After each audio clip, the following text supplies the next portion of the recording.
comenzado hace un buen tiempo ya con la epístola a los Gálatas y nos quedamos en el capítulo 2, pero les decía que hoy vamos a hacer una pausa porque estamos en un mes. ¿Qué mes es este? Agosto. ¿Pero qué se celebra? ¿Eh? El mes de la niñez, exactamente. El mes de la niñez, de las infancias también le dicen. Y el tercer domingo es el Día del Niño. Entonces, quisiera, como les digo, hacer un paréntesis de eso, de los temas que estamos leyendo en Gálatas, para hablar un poco y reflexionar sobre la importancia de los niños para el Señor. Y para eso les voy a invitar que lean en Proverbios, que me acompañen en la lectura de Proverbios capítulo 31. Vamos a leer versículos 8 y 9. Mientras ustedes buscan, les voy a comentar una situación, un dato que ustedes seguramente ya lo conocen y después les voy a hacer una pregunta muy simple que pueden responder. Ya pasaron más de 60 días casi, si no me equivoco, o cerca de 60 días de los terremotos en Venezuela. Ha habido toda clase de pérdidas, seguramente, bueno, no sé, ya como que las noticias van cambiando, van pasando de moda muy rápido en el mundo en el que vivimos, pero ya se superaron las 630.000 muertes, personas que todavía están desaparecidas, muchas pérdidas de infraestructura en un país que, como lo decíamos, ya venía golpeado por muchas razones. Pero entre todas esas situaciones que se han dado, hay padres que perdieron a sus hijos, sus niños. Estaba viendo el otro día un video de un papá al que le dan el cuerpo de su hijo de 13 años y el llanto de ese padre es desgarrador. Los que somos padres, tal vez podemos intentar ponernos en el lugar de esa persona y percibir, intentar imaginar cómo se siente alguien que ha perdido un niño. Pero también hay niños, más son los niños que han perdido sus padres, uno o ambos padres, o abuelos o tíos o quienes estaban a cargo de ellos. La pregunta que yo les quiero hacer para que meditemos y que tratemos de responder honestamente: ¿quiénes creen ustedes que resultan más afectados en estos casos? Emocionalmente, el impacto, el shock de perder un ser querido, eso todos por igual, ¿no? Pero las consecuencias que le siguen después de esto, después del el duelo, la vida sigue para los que vivimos. ¿Quiénes creen ustedes que sufren más o que quedan más expuestos o que están más afectados? ¿Los padres que han perdido a sus niños o los niños que han quedado sin padres? ¿Por qué? Bueno, vamos a orar, vamos a ir a casa. Porque ese es el asunto, exactamente. Porque los niños son tal vez el sector, yo diría con seguridad, el sector de la sociedad más vulnerable. Y actualmente hay una crisis humanitaria en Venezuela a causa de esto que les decía recién, porque ya las organizaciones y el gobierno están dándose cuenta de los peligros que siguen, de las consecuencias que va a traer la cantidad de niños que quedan desamparados, que van a quedar a merced de el sistema si puede, como pueda, o de las organizaciones no gubernamentales, o de quien sea, y hay peligros, hay preocupación por niños que están hospitalizados sin identificar quién se va a hacer cargo de ellos, cómo se reconoce, quién... Bueno, me imagino que ustedes ya deben estar al tanto de las situaciones que se dan, ¿no? Pero lo de Venezuela es solamente un ejemplo en realidad, porque cada vez que nosotros miramos las noticias y miramos nuestra realidad, pensamos aquí en nuestros vecinos, en el barrio, en la ciudad que vivimos, en nuestro país, nos damos cuenta que siempre, ante las guerras, la pobreza, las enfermedades, las pandemias, el frío extremo, el calor extremo, las catástrofes naturales y demás, los niños son siempre el sector más vulnerable de la sociedad. Los niños siempre quedan expuestos a mayores consecuencias. Con eso en mente, entonces, sí quiero invitarlos a leer Proverbios 31, 8 y 9, que el texto no es específico acerca de los niños, pero nos va a servir para pensar en algunas cosas. Proverbio 31, 8 dice: abre tu boca por el mudo en el juicio de todos los desvalidos. Abre tu boca, juzga con justicia y defiende la causa del pobre y del menesteroso. Quiero leer el mismo texto en otra versión. Esta por ahí sea más famosa. Levanta la voz por los que no tienen voz. Defiende los derechos de los desposeídos. Levanta la voz y hazle justicia. Defiende a los pobres y a los necesitados. Quisiera que antes de interiorizarnos en lo que el Señor nos encomienda a nosotros como iglesia, podamos notar las palabras que se usan aquí, que se tradujeron como mudo, desvalido, pobre y menesteroso, porque eso nos va a dar una mejor idea de a quién se refiere. La primera palabra que se tradujo mudo o los que no tienen voz es la palabra hebrea ilem, que significa silenciado, sin palabras o incapaz de hablar. Y en la Biblia se refiere no solamente a los mudos físicamente, es decir, los que tenían algún problema para expresarse, sino también a aquellos que estaban silenciados por las circunstancias. Podía referirse, según la sociedad, según el contexto, a los esclavos. En algunos momentos fue la mujer que no tenía opinión o que no era valorada, o los propios niños también que eran desacreditados. No, su opinión no cuenta, no vale. Entonces aquí ilem se usa para todos aquellos que son silenciados, que no pueden hablar, que no pueden expresarse. La segunda palabra, no hay mucho que explicar, no hay demasiado que explicar en eso. La segunda sí, es un poquito más interesante. Los desvalidos o desposeídos. También en hebreo, porque estamos en el Antiguo Testamento, es una palabra compuesta muy curiosa que se traduce de dos palabras hebreas, bené, o que bené es un constructo, es hijos de, y jalop, que es alguien que pasa de largo.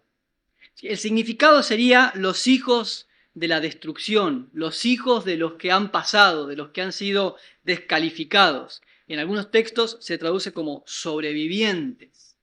Y el significado más preciso de esta palabra de Benejalop es huérfanos, desprotegidos. Ustedes recordarán, los que ya tienen un tiempo de leer la palabra del Señor, que en el Antiguo Testamento hay, lo habíamos dicho incluso cuando leímos Gálatas y la importancia de que la iglesia cuide de los pobres, en el Antiguo Testamento se pone dos clases de personas como símbolo de pobreza, desprotección, de vulnerabilidad. ¿Quiénes son esas dos personas? Exactamente, las viudas y los huérfanos. Es este el concepto de Bene Jalop. El huérfano es el que está desprotegido, no tiene nadie quien lo sostenga, nadie que pelee por él, nadie que hable por él, nadie que lo alimente, que se haga cargo de sus necesidades. Muchas veces los huérfanos terminaban en la indigencia o en la esclavitud porque no tenían quien los proteja.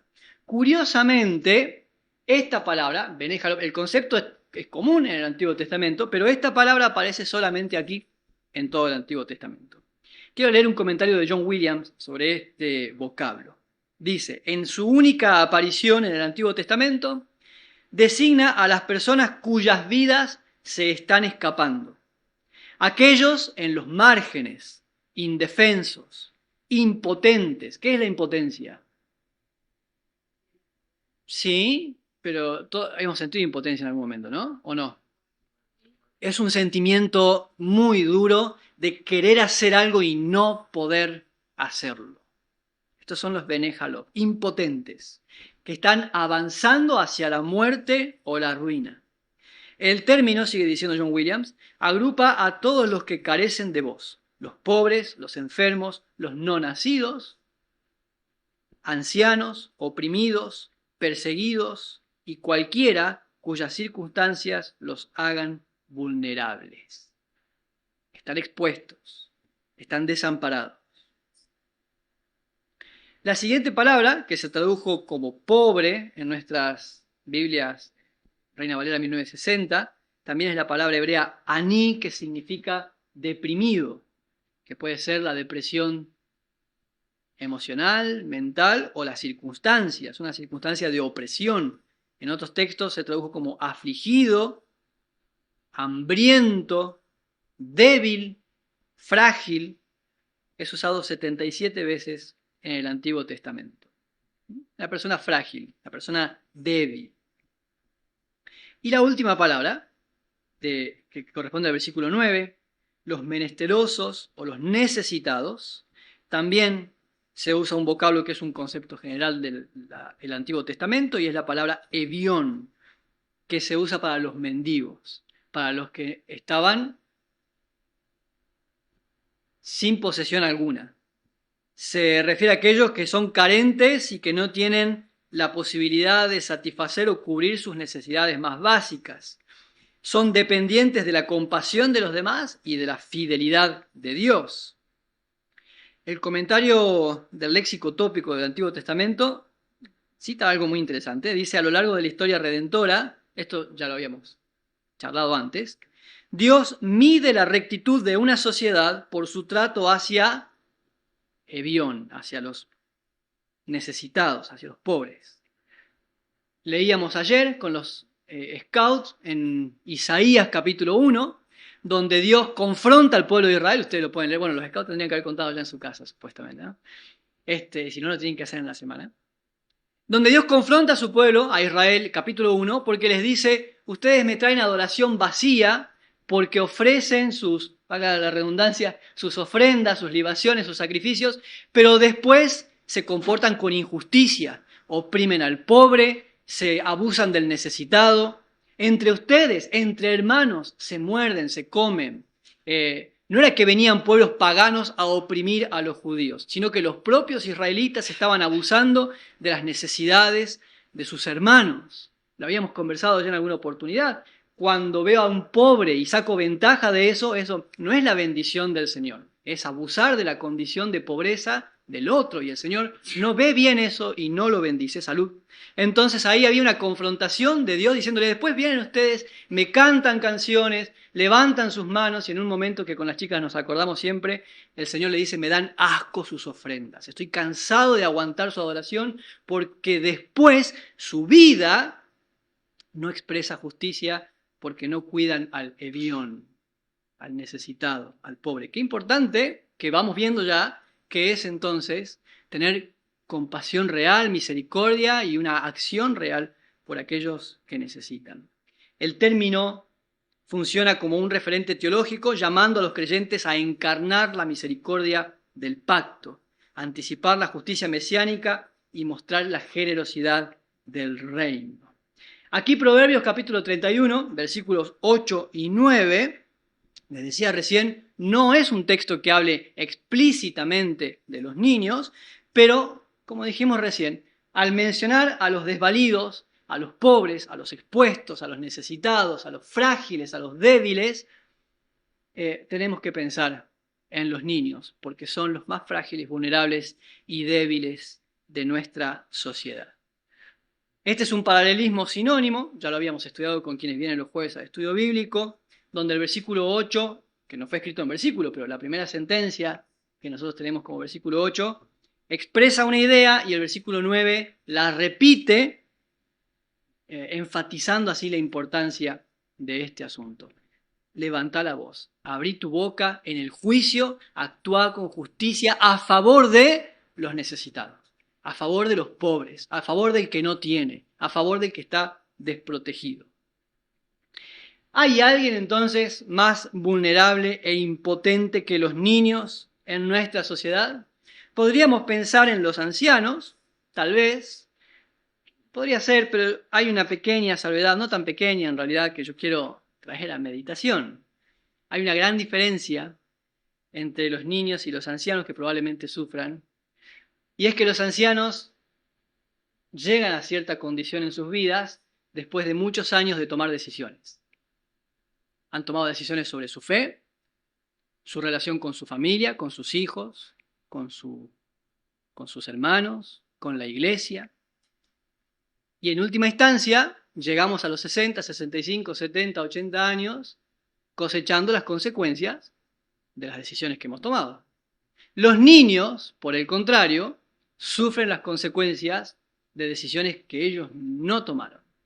Cuando hablábamos de impotencia recién, cuando vemos a niños desamparados y desprotegidos porque las familias se han disgregado, no es la responsabilidad de los niños que sus padres se hayan separado o que el papá se haya ido de la casa. o que los adultos seamos indiferentes a sus necesidades. Son decisiones de los adultos y los niños las sufren y ellos no tienen cómo resolverlo. No pueden salir a proveer para su casa, aunque a algunos les toca, pero no es lo que corresponde. No les corresponde a ellos resolver las discusiones constantes en su hogar. No les corresponde a ellos lidiar con las decisiones de un gobierno. Son las víctimas más vulnerables, por lo menos hasta cierta edad. No, cuando hablo de niños ya no estoy pensando en ustedes, obviamente, ¿no? Estamos pensando en los niños. Quisiera invitarlos a pensar en la situación que viven los niños que ustedes conocen. No en nuestros hijos, porque gracias al Señor, en la misericordia de Dios, Él ha provisto para nuestros hijos un contexto muy saludable.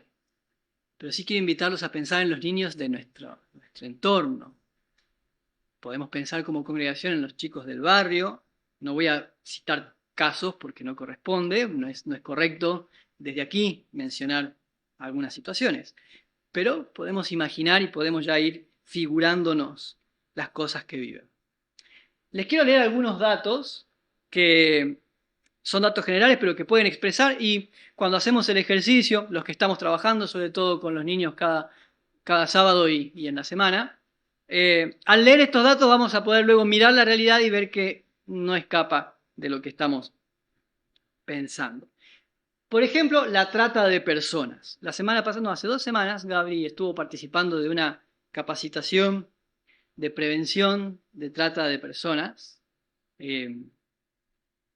Muy interesante. Después tendríamos que tomar todos ese curso, esa capacitación. Podríamos incluso invitar a la persona que lo dio para que nos capacite a todos. Inicialmente porque es una realidad que está mucho más cercana de lo que nosotros quisiéramos creer o imaginar.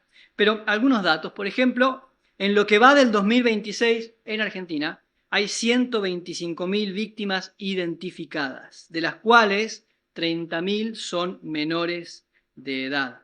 Este dato es de mayo, o sea que hasta mayo del 2026, 30.000 menores ya habían sido identificados como víctimas de trata de personas. Eso nos da un promedio de 1 de cada 4 personas. La Fundación Alameda, que trabaja en este sentido, reporta que actualmente la trata de personas se consolida como parte del crimen organizado con mayor crecimiento, siendo la industria criminal más grande solo después del narcotráfico por ahora. O sea, después del tráfico de drogas, lo que le sigue es el tráfico de personas. Claro, nosotros rápidamente pensamos en cómo los chicos están hasta las 11 de la noche en la calle sin nadie que los cuide, o cómo nos enteramos todo el tiempo de chicos que desaparecieron. Nos asustamos cuando pasó lo de Loan, pero como ya pasó la noticia, entonces ya no nos preocupa tanto tampoco. No. Pero ciertamente, sí, y estuve charlando con alguien que trabaja en el área, en la policía, y me comentaba que la cantidad de casos de los que nunca nos enteramos es alarmante. Hay muchos niños desapareciendo. Hay una fuerte preocupación también por el uso de las plataformas digitales porque es el medio preferido para captar a los niños. También hay desprotección en ese sentido, después lo podemos charlar a eso. Pensemos en el consumo de pornografía. Hay 82.336 archivos de abuso sexual infantil que ingresaron al Ministerio Público de la Ciudad Autónoma de Buenos Aires en lo que va del 2026. 82.300 archivos, es decir, 82.000 denuncias, más las que no se denuncian. Hay una gran cantidad de niños que no denuncian abuso porque no lo viven como abuso. De eso también estábamos conversando. ¿Por qué los victimarios han enredado a los niños de tal manera que creo que les contaba a alguno de ustedes? Hay datos que muestran que las víctimas de abuso ven a su abusador como su novio o su tío o alguien que los cuida, entonces no ven como malo lo que les está pasando. Actualmente el consumo de pornografía inicia alrededor de los 10 años. De esto nosotros tenemos la experiencia trabajando aquí los fines de semana. El 44% de los menores de 12 años ya han estado expuestos al consumo de pornografía o a algún tipo de pornografía de cualquier forma, de cualquier clase. La primera experiencia de consumo se concentra entre los 12 y los 13 años. ¿Qué le hace al cerebro de un niño de 12 años consumir pornografía? Y ligado a lo anterior, un niño de 12 o 13 años que se acostumbra a ver ciertas cosas, cuando le pase a él, ¿creen que lo verá como algo raro o malo? Pensemos en violencia. En América Latina tenemos la tasa de homicidio juvenil más alta del mundo. Esto que nosotros estuvimos viendo hace poco. Chicos que entran armados al colegio, disparan, o peleas de pandillas en la calle, que se amenazan y esas amenazas van escalando hasta que terminan siendo finalmente homicidios o intentos de homicidio. El bullying, que afecta a más del 30% de estudiantes de la región, y la violencia digital, el ciberacoso, el grooming, la difusión de material íntimo y demás. Así podríamos seguir nosotros toda la mañana hablando de las cosas que están viviendo nuestros niños. No hemos hablado del suicidio, que hay una tasa altísima también de suicidios e intentos de suicidio entre menores en nuestra provincia, autolesiones, consumo de sustancia, violencia intrafamiliar, y ahora ya se detectó en Canadá el primer caso de internación de un adolescente de 14 años por adicción a las pantallas. O sea, todavía no había ningún caso de internación de una persona, de un chico, por ser adicto a las pantallas. Bueno, si seguimos pensando y seguimos charlando, ustedes me van a poder seguir contando otras cosas que viven los niños del entorno, ¿no? Yo puedo pensar tal vez en que mis hijas no lo estén viviendo, pero no significa que sus amigos no lo viven, o sus compañeros del colegio, o los niños del barrio que vienen a la reunión, a la Boy Scout, bueno, no vienen los domingos porque sus padres no los acompañan. Ante esta realidad, entonces, nosotros tenemos que pensar qué nos corresponde a nosotros, qué nos toca, qué podemos hacer si es que nos corresponde hacer algo o no. Bueno, vienen los sábados los chicos a nuestro trabajo con ellos y les enseñamos la palabra del Señor, lo cual es sustancial para su salvación, para su crecimiento en la fe. ¿Eso es todo lo que podemos hacer? ¿Es todo lo que deberíamos hacer? ¿Podemos hacer algo más? Esas son preguntas, si alguien quiere. Además de orar por ellos y de enseñar, que eso es lo básico, eso es lo indispensable y mínimo. ¿Habrá alguna otra cosa que nos corresponda hacer como iglesia? Según lo que leemos en Proverbios 31, y solamente pensando en Proverbios 31 y sin ver todo lo demás que la Biblia nos pudiera enseñar sobre el tema, hay tres cosas que quisiera que reflexionemos. La primera de ellas, el deber y la importancia de denunciar las injusticias. Ayer cuando leíamos Isaías capítulo 1, versículo 17, decía, aprendan a hacer el bien, reprendan al opresor, defiendan la causa del pobre. Aprendan a, ¿qué cosa? A ver, ustedes no, porque ya, a cantar cosas lindas, aprendan a hacer el bien. Y hacer el bien incluye reprender al opresor. Abre tu boca, levanta la voz por los que no tienen voz, es lo que dice Proverbios 31, 8. La denuncia en dos sentidos. En primer lugar, lo que se conoce como la función profética de la iglesia. Esto se llama así porque hace alusión a los profetas del Antiguo Testamento que denunciaban todas las injusticias. La corrupción espiritual, sí, por supuesto, pero también todas las demás. Los profetas del Antiguo Testamento, hasta Juan el Bautista todavía pertenece al Antiguo Pacto, denunciaban la opresión, la corrupción, el egoísmo de los gobernantes. Si viviera en nuestra época, denunciaría padres ausentes, denunciaría políticas de gobierno que no ayudan a los niños vulnerables, el retraso de la justicia, niños que están esperando adopción y que no sale, o que se da en adopción a familias de las que no se sabe mucho. Denuncia profética, pero también la denuncia legal, porque nosotros somos la iglesia y, como decimos a veces, no tenemos nosotros el poder, la capacidad de encerrar a alguien que ha hecho algo malo, ¿no? ¿Qué pasaría si nos enteramos o cuando nos enteramos de un padre violento y decimos, lo vamos a encerrar en el tinglado, le vamos a cerrar con candado porque eso es lo que corre? No podemos, no tenemos nosotros la jurisdicción de hacerlo, pero sí tenemos que saber que en el momento en que tomamos contacto con algún caso de abuso, de violencia o de lo que sea, porque vienen los chicos y cuentan, mi papá tal cosa, mi mamá tal cosa, mi tío tal cosa, tenemos que actuar denunciando.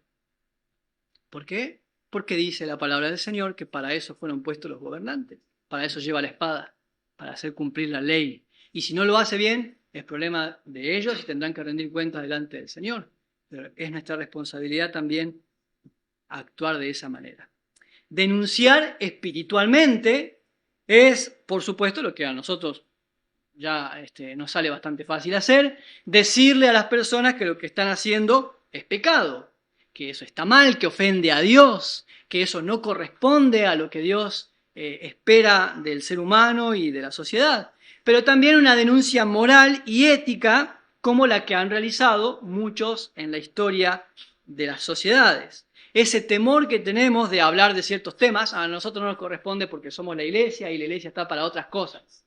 No nos metemos en ciertos escenarios porque eso es para otra cosa. No corresponde al cristianismo histórico. Porque el cristianismo siempre ha luchado y ha sostenido las causas justas de la sociedad. A nosotros nos gusta siempre citar casos como los de William Wilberforce, por ejemplo, que luchó contra la trata de esclavos, cristiano. Así que cuando viene algún ateo y dice los cristianos no se preocupan por la esclavitud porque la Biblia, no, ¿cómo que no? El cristianismo ha sido líder en luchar en contra de la esclavitud.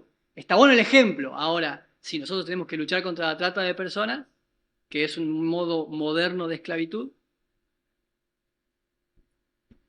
nos gusta el ejemplo de Martin Luther King y su hijo Luther King Jr. o Rosa Parks luchando por los derechos de la población afrodescendiente en Estados Unidos, pastores bautistas, los dos. Y decimos, ellos son un ejemplo de no solo ser oidores de la palabra y no solo hablar desde el púlpito, lo cual le costó muchas críticas y a Luther King Jr. finalmente la muerte, pero además se involucraron activamente en protestas pacíficas, denunciando lo que estaba mal, defendiendo los derechos de los pobres. Está lindo el ejemplo de ellos, pero yo no lo haría. Yo no me voy a involucrar además porque esas son cosas políticas. Y nosotros estamos para otra cosa. ¿Realmente estamos para otra cosa? ¿Realmente no debería importarnos? Así que denunciar es parte de nuestra responsabilidad también como iglesia. Levantar la voz por los que no tienen voz. Y la verdad, honestamente, pasamos mucho tiempo en conversaciones vacías, en lo que el apóstol Pablo llama discusiones necias, sin sentido, que no edifican, críticas que hieren, que no hacen bien. Pero cuando llega el momento de usar las palabras,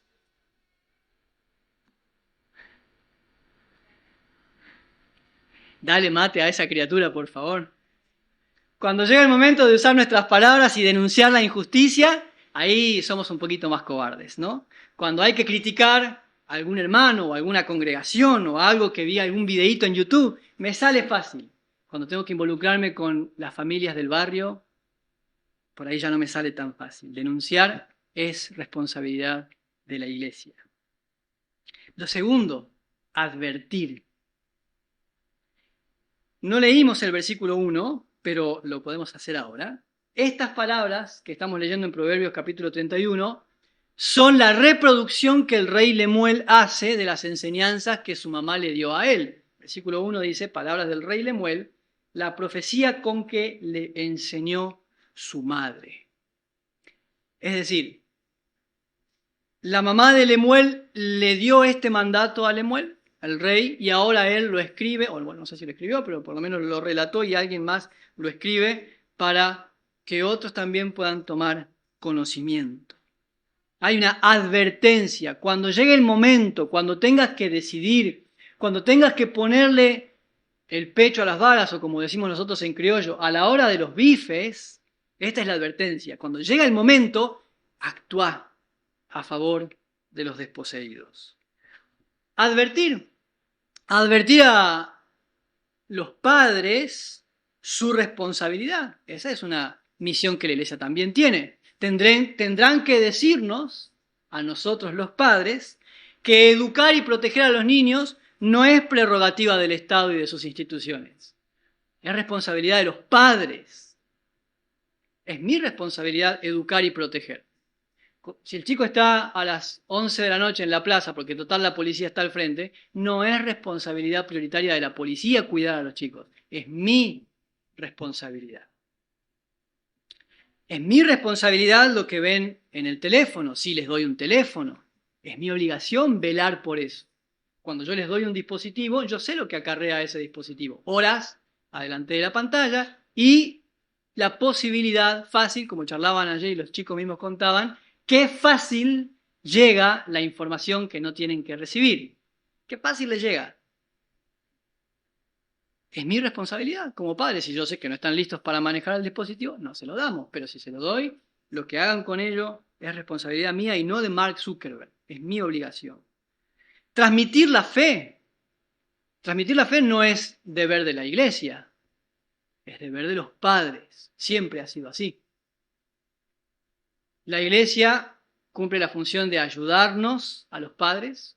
Entonces, cuando nosotros estamos educando a nuestros hijos, las nenas vienen acá y encuentran en Cecilia y en Federico encuentran unos abuelos postizos porque los suyos están muy lejos. Encuentran en Elena, en Sofi, buenos ejemplos, en David, en Martina, en Cristina, cómo deben conducirse, nos ayudan. Nosotros les decimos, podemos confiar, Guille puede aconsejarlos. Hay hermanos que no están acá, que también son parte de la Iglesia de Cristo, del cuerpo del Señor, que nos ayudan, porque no solamente las aconsejan a ellas, sino que también nos corrigen a nosotros y nos dicen, mirá, esto es importante que lo veas así, que lo tengas en cuenta. Hace bien, por supuesto que sí. La Iglesia está para eso. Pero yo no debo delegar la educación cristiana a la Iglesia. Es mi responsabilidad. Yo tengo que no solamente decirles que oren, tengo que acompañarlas a orar. Tienen que verme a mí orando. Como decimos a veces, o con frecuencia, rara vez es importante para los hijos lo que no es importante para los padres. Hay casos excepcionales de niños que quieren estar acá ahora, no están porque para sus padres no es importante, pero ellos quisieron estar acá ahora. Quieren congregarse porque ellos sí saben lo importante que es ser parte de la iglesia, aunque sus padres tienen mejores planes como dormir o irse a pasear, pero son la excepción. En general, para los padres que no es importante la fe, la iglesia y la comunión con otros cristianos y la Biblia, para los hijos tampoco lo es. No puedo esperar que los niños asuman una responsabilidad espiritual que sus padres no asumen, ¿no? Esa es responsabilidad nuestra. Bueno, advertir esas cosas es misión de la iglesia también. Enseñarles a los padres, enseñarles a los niños mismos que tengan cuidado con ciertas cosas. Enseñar a los adultos a no ceder las responsabilidades que Dios nos ha concedido, porque el Señor nos da a nosotros el deber de velar por los chicos. Les decimos, no cruces la calle, o no hagas tal cosa, no estés en la esquina sola o con ciertos chicos. No es tu obligación, porque tenés 5, tenés 8, tenés 10 años, no es tu obligación, tu deber, conocer todos los peligros de la sociedad. Es mi obligación conocer los peligros. Es mi obligación decirle, son las 9, vamos adentro. Son las 9:30, vamos adentro. Ese es mi deber. La obligación de ellos es hacer caso y confiar que cuando papá dice, vamos adentro, pueden descansar en que papá se está cuidando, ¿no? Pero no le tengo que ceder eso a nadie más. La está cuidando el vecino. ¿Cómo sabes que la está cuidando? ¿No? ¿O no? Porque después pasan las noticias donde se estaba en la casa del vecino con el que jugaba siempre. O del tío. ¿No? No es responsabilidad ni del tío, ni del vecino, ni de la maestra de escuela bíblica, es de papá. Esa es una advertencia clara que tiene que estar en todos los hogares. En tercer lugar, además de denunciar y advertir, la responsabilidad de actuar. El Proverbio 31 dice, y acá sí me quiero detener un poco más, juzga con justicia. ¿Cómo más va a juzgar, no? Bueno, se puede juzgar con injusticia. De hecho, ocurre con más frecuencia de la que quisiéramos. Defiende los derechos, traduce NBI. Defiende los derechos de los pobres y de los necesitados. Defiéndelos. Hablando de este tema, de la injusticia, Sugel Michelin mencionaba hace un tiempo, lo contrario al amor no es la ira, sino la indiferencia. Yo puedo estar de acuerdo con esa expresión. Porque el amor debería, según lo que yo veo en la palabra de Dios, el amor debería impulsarme, debería fomentar en mí que las injusticias me enojen, que me generen algo, disconformidad. El amor hacia los desvalidos, hacia el Señor y su palabra, por sobre todas las cosas, pero acá estamos hablando ya con eso dado por sentado. El amor hacia los desvalidos, hacia el prójimo, debería infundir en mí ese sentimiento de ira o de, como quieran llamarlo, porque algo no se está haciendo bien. Por supuesto, la palabra del Señor sí me dice que tengo que cuidarme de no pecar, airarme sin pecar. Pero tiene que producir algo en mí, ¿cómo puede ser que haya niños en mi contexto que estén conviviendo con gente que consume drogas y a mí no me genera nada? ¿Está bien eso? ¿Es normal que no me genere nada? ¿O que prefiera yo mirar para otro lado y hacerme el distraído porque tengo otras cosas en qué pensar? ¿Es normal eso? Esa es la justicia que el Señor quiere que yo defienda. Y esta sea quizás la parte más incómoda de todas, porque acá sí actuar ya nos pone en situaciones delicadas. Recién hablábamos de que tendremos que involucrarnos en litigios legales, ¿no? Nos había pasado con Guille cuando estábamos en Salta, a través del comedor de la iglesia tomábamos contacto con toda clase de situaciones de los chicos. Entonces cada vez que nos enterábamos de algo teníamos que ir a hacer las denuncias, hablar con la abogada, asesorarnos, qué tenemos que hacer, hasta dónde, acompañar en los casos donde había violencia, donde había prostitución infantil, tenemos que ir hasta allá, vamos a buscarla. De madrugada suena el teléfono, la policía, las denuncias. Es incómodo, ¿no? Porque claro, yo prefiero dormir toda la noche, o el domingo me dispongo a dormir una buena siesta porque vengo cansado de toda la semana, y justo el domingo a la hora de la siesta tengo que acudir a ayudar en la crisis. O esa madrugada, como pasó aquí en el barrio, la madrugada de la niña que sale corriendo porque hay algo en su casa que hay que atender. A nadie le gusta levantarse a las 2 de la mañana para salir corriendo a atender un caso. O sea, es lo que tenemos que hacer. Tengo que abrir las puertas de mi casa para recibir a los que necesitan, porque mi familia en realidad no es mía, es del Señor, y Él la tiene que usar como Él quiera. Pero también, así como es una de las cosas más difíciles de hacer, es una de las más eficientes y poderosas. No hace falta que citemos o que leamos Santiago, la epístola del apóstol Santiago, y de cómo insta a que no seamos solamente oidores, sino hacedores de la palabra. Pero sí podríamos recordar lo que dice Santiago capítulo 2, versículo 14 al 18.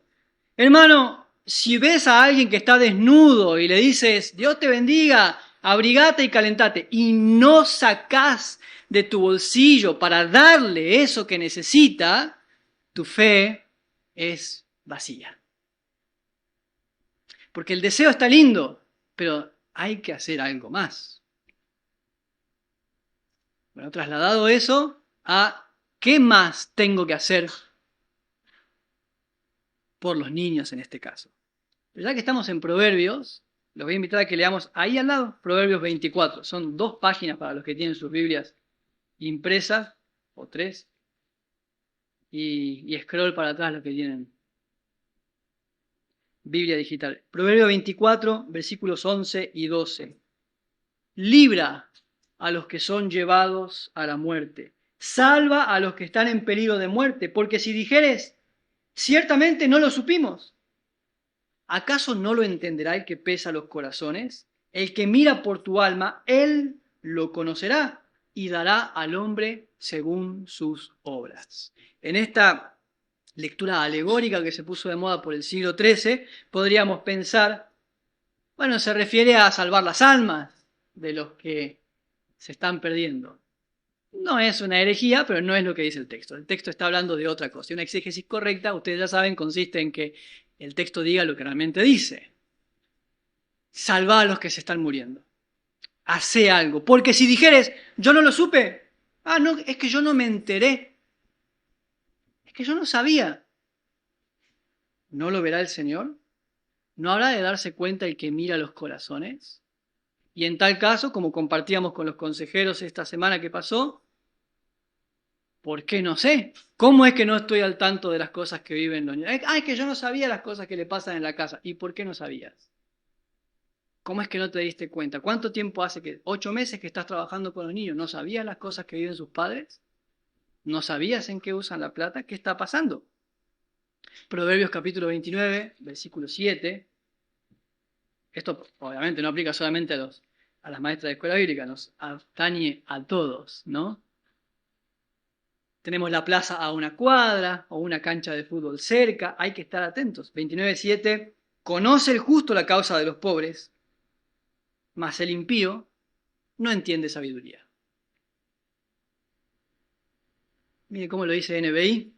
El justo se ocupa de la causa de los desvalidos.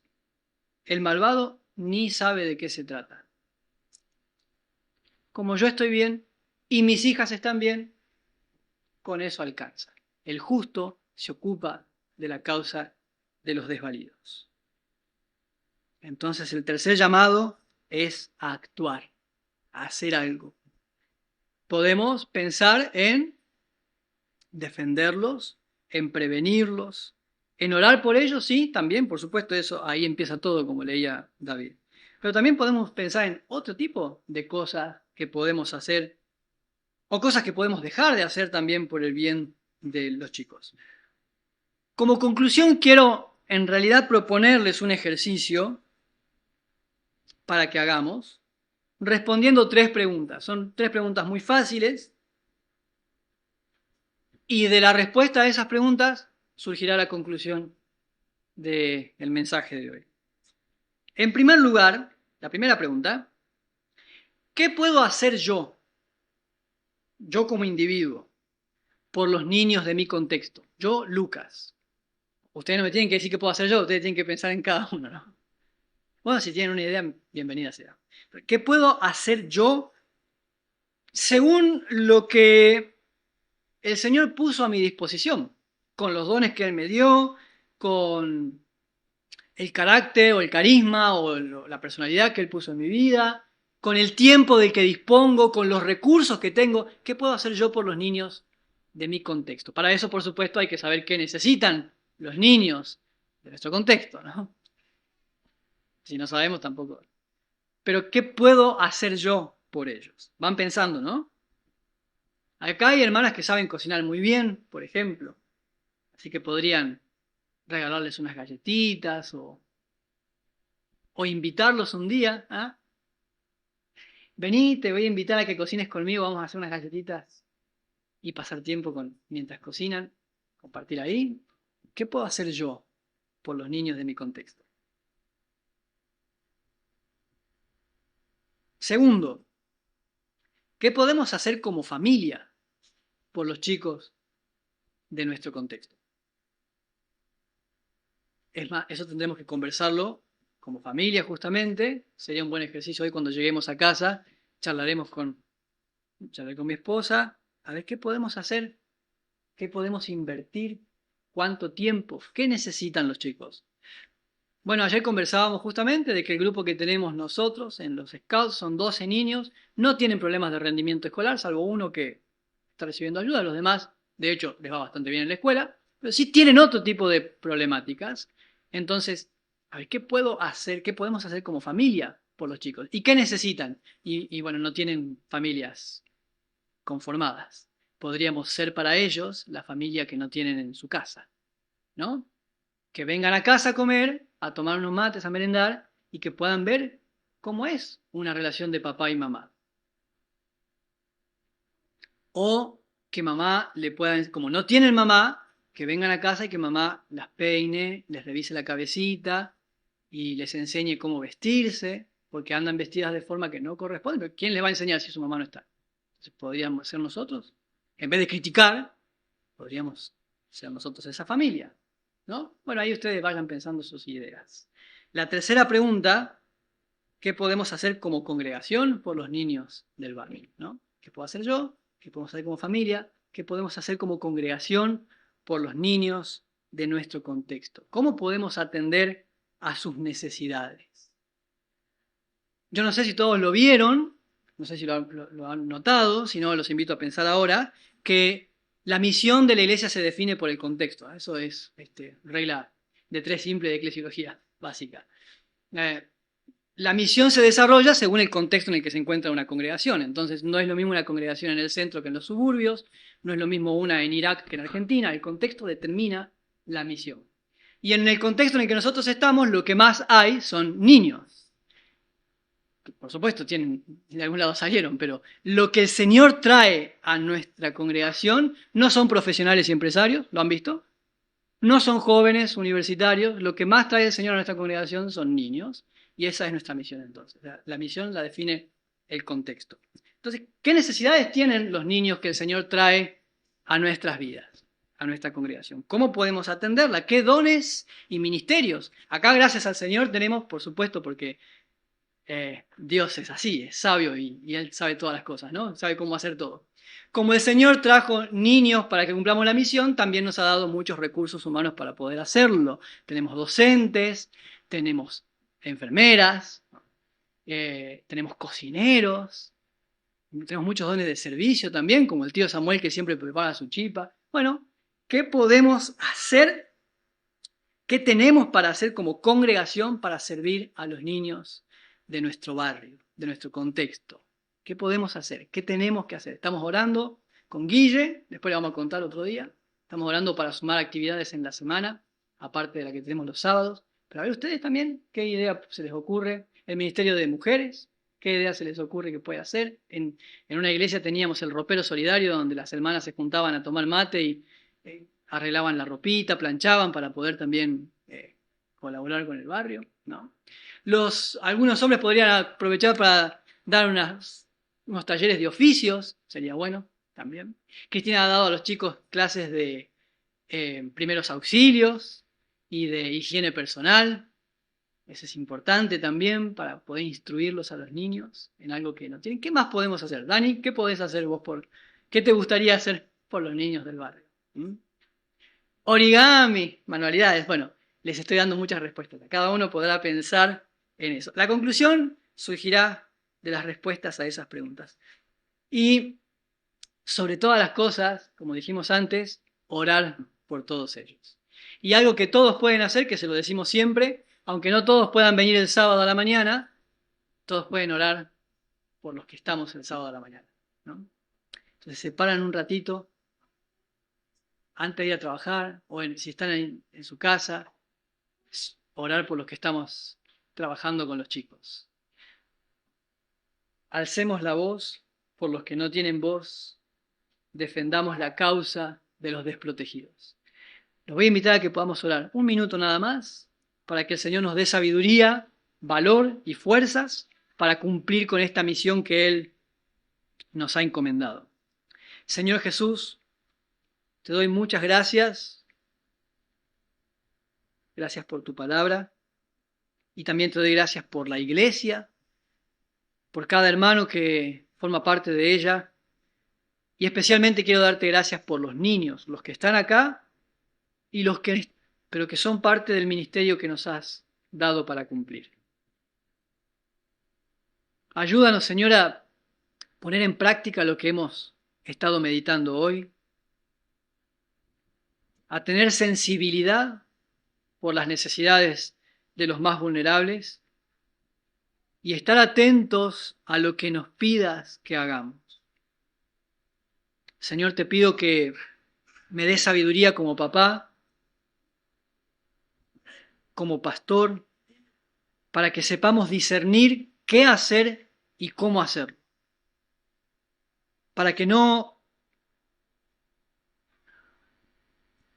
perdamos el tiempo o los recursos en cosas que no aprovechan, sino que podamos enfocarnos en cumplir con la misión que nos has encomendado.